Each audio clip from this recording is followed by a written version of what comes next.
uJesu Kristu inkosi Baba. Ngiyabingelela egameni kaJesu Kristu ophilayo. Ngibingelela ubaba, ngibingelela umama nabazalwane bonke egameni lenkosi Jesu Kristu. Baba, ngizofakaza ngomkhuleko uRoma 10 verse 9. Kunontombazane lawo wakwathola nje kudala ukuthi unekhensa yesibeletho. Manje-ke yena wayengangixoxelanga kodwa wayetshela umntwana wami wase wangitshela.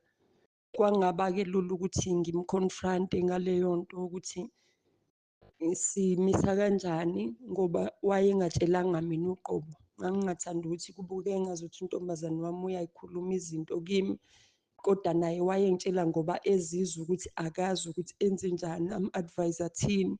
Ngase ngathi mina bomnikeza uRoma 10 verse 9.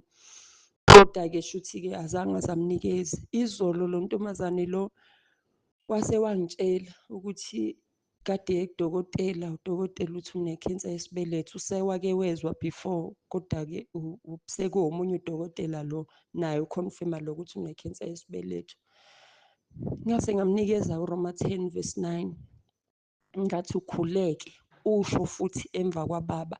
Ukholwe, kakhulukazi ukholwe. Ngaze ngamkhothela izwi leli lithi uJesu wayethi mengabe ekhulekela umuntu bese ethi ukukholwa kwakho kukusindisiwe. Ukholwe. Abanamanje ngisamangala uNkulunkulu ukuthi kanti unjani. Uyabuya umntwana umtshela ukuthi ikhensa ayikho. Umkhulekiso lokuphela baba.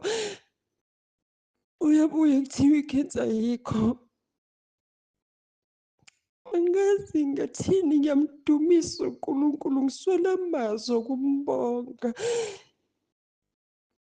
Ngiswele ukuthi ngathini kuye ukumkhombisa i-gratitude enginayo ngaye. Uyaziveza ngaso sonke isikhathi ukuthi uhleze nathi. Ngiyabonga kakhulu baba nangawe ngakho konke iy'mfundiso zakho kuningi. Cela nje uNkulunkulu asigcinele wena. Baba, ngiyaxolisa uma ukuthi le VN ngiyisenda endaweni enambeni e-wrong, ukuthi ngangishintsha ifoni. I-group eyangena yile osenda kuyona iy'nkonzo. Le enye ayizange zingene. uJesu Kristu inkosi.